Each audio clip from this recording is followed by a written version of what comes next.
America କୁ ଇରାନର ନାଲି ଆଖି।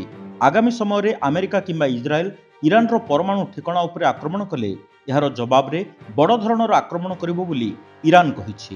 ଇରାନ ପୁଣି ପରମାଣୁ ଗତିବିଧି ଆରମ୍ଭ କଲେ ଏହାର ପରମାଣୁ କାର୍ଯ୍ୟକ୍ରମର ଅନ୍ତ କରାଯିବ ବୋଲି ଧମକ ଦେଇଥିଲେ ଆମେରିକା ରାଷ୍ଟ୍ରପତି ଡୋନାଲ୍ଡ ଟ୍ରମ୍ପ। ଜବାବରେ ଇରାନର ବୈଦେଶିକ ବ୍ୟାପାର ମନ୍ତ୍ରୀ ଆମେରିକାକୁ ଚେତାବନୀ ଦେଇଛନ୍ତି। ଏକ୍ସରେ ପୋଷ୍ଟ କରି ଦ୍ୱିତୀୟ ଥର ଆକ୍ରମଣ କଲେ ବଡ଼ ଧରଣର ଜବାବୀ ଆକ୍ରମଣ ହେବ। ଏମିତି ଆକ୍ରମଣ କରିବେ ଯେ ତାକୁ ଲୁଚାଇବା ଅସମ୍ଭବ ହୋଇପଡ଼ିବ ବୋଲି ଇରାନର ବୈଦେଶିକ ବ୍ୟାପାର ମନ୍ତ୍ରୀ ଅରାଗଚି କହିଛନ୍ତି। ଇରାନ କେବେ ବି ଧମକ ଓ ଡରକୁ ସ୍ୱୀକାର କରିବନି।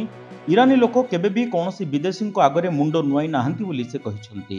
ପରମାଣୁ ବିଜୁଳି ଇରାନର ଆବଶ୍ୟକତା, ଏହାକୁ କୌଣସି ଅନ୍ୟ ଦେଶ କହିବାରେ ରୋକାଯିବ ନାହିଁ।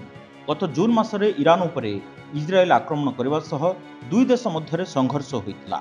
12 ଦିନ ଧରି ଚାଲିଥିବା ଏହି ଯୁଦ୍ଧର ଶେଷ 2 ଦିନରେ ଆମେରିକା ଇରାନର 3ଟି ପରମାଣୁ ଠିକଣାରେ ବୋମା ମାଡ଼ କରିଥିଲା।